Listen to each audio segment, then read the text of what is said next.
For this example, I'm going to start with a parentheses, type in 0.4 or 4/10, and then I'm going to arrow out of the parentheses. I'm just going to use my caret symbol on my keyboard to raise this to the second power, but then make sure that you arrow out of that exponent. Then I'll type in -1 divided by 5/6. Since I have a mix of decimals and fractions here, the first thing I'm going to do is just change that decimal to a fraction.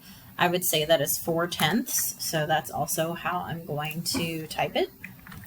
So I'm just going to Control-C, Control-V, copy and paste, and then edit this and change this to a fraction, 4/10. And then, since I'm not adding and subtracting here, it is going to be easiest if I might simplify my fractions. So I'm noticing that 2 goes into the top and bottom evenly. 4 divided by 2 is 2, and 10 divided by 2 is 5. So 4/10 simplifies to 2/5. And then I'm basically ready to move on now that I've just converted everything to a fraction and start order of operations. My first step in order of operations is parentheses, but in this case, I really don't have anything to do on that step. Even though there's a parentheses here, there's nothing to do inside of it. It's really just a placeholder for my next step, which is this exponent. So I would do 2/5 squared, which is the same thing as saying 2/5 times 2/5, or 2 times 2, which is 4, and 5 times 5, which is 25. So I'm just going to put this in as 4/25.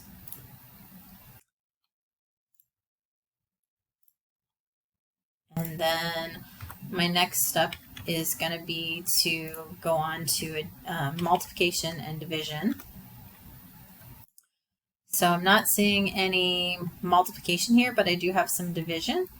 So I'm going to go ahead and do that part first. If it's easier, you can always go ahead and rewrite the number 1 as a fraction.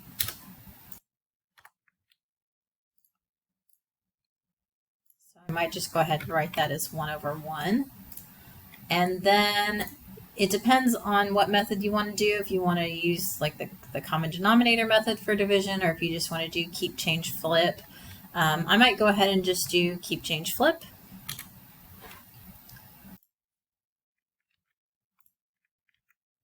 So for this one, I would leave that first fraction alone because I'm not doing that part yet. But then this part, I'm going to keep the first fraction, which is this -1/1. I'm going to change my division to multiplication, and then I'm going to flip the second fraction to its reciprocal. So instead of 5/6, this is going to be 6/5. And then I could go ahead and do that multiplication.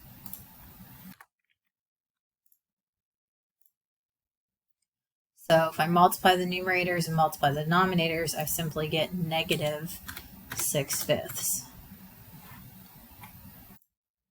which I can look at as minus. And that's all that remains. So addition and subtraction would be my next step, but there's really just one thing left to do here, which is to subtract. In order to add or subtract, I do need to have common denominators. So the least common denominator between 25 and 5 is 25. So I'm going to multiply both the top and the bottom of this fraction by 5, and that's going to make this 30/25.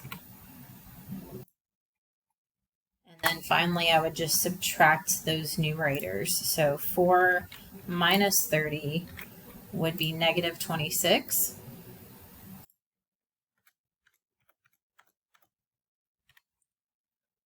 And if we're okay with an improper fraction, this is simplified, so we could leave it as -26/25.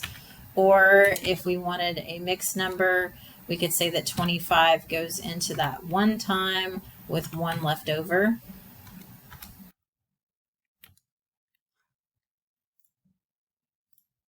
So that would be -1 and 1/25.